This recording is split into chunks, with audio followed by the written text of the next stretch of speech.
James Meekison, one of the founders of Canada's cable TV industry, is our next inductee.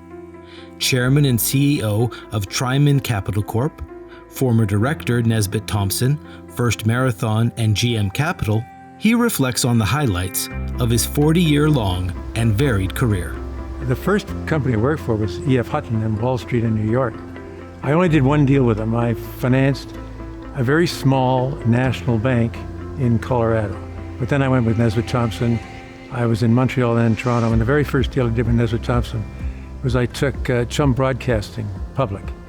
And that was kind of fun because their major broadcasting property was a rock and roll radio station, the very first one in Canada. The second deal I did, which was I think significant, was a company called Richa Osler, and it was significant. It was the very first service company ever to go public in Canada. And many of the Nesbitt partners were apprehensive about that because they felt, there's no physical assets.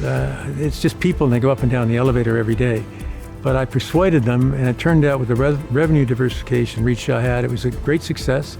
And then many more service companies followed, including a lot of investment banking companies. So in 1971, I left Nesbitt to go off full-time in the cable TV business with my partner, David Graham. And we very quickly built a fairly substantial cable television operation. We had a franchise for half of Calgary, a third of Winnipeg, a part of Toronto. We acquired more assets in Toronto, actually from Ted Rogers.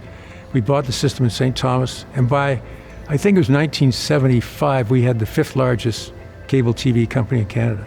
I was in cable TV until the mid-1980s. I decided I wanted to do something different, so I sold my shares in cable casting to David, and then with the capital I received, I set up a private equity business. And the private equity business was not unlike investment banking in the sense that we were looking at all kinds of different companies, different industries, whatever. And so I ended up investing in a plastic film company, automotive parts, aerospace parts, food products, service companies such as environmental services and whatever. So it was very varied and it was terrific fun. I've enjoyed it. I think I've been on, maybe 15 fundraising campaigns. And we've also contributed a lot of money. And the areas are really health, education, and the arts. But I think the most rewarding one for me was when I set up a scholarship fund at the University of British Columbia, which is my alma mater. And we've had more than 10 students, probably 12 students by the next academic year, go through this program. It's a substantial scholarship. It's $40,000 for 4 years, so it's $10,000 a year for a year.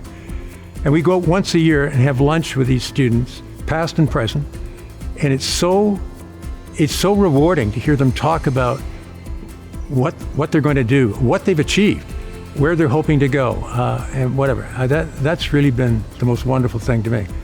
Yeah, well, first of all, I'm extremely proud to have been selected as an inductee. I think it's a great honor to join such an accomplished and distinguished group of members who are in the Hall of Fame. And so, yeah, I'm very proud and very honored to be selected.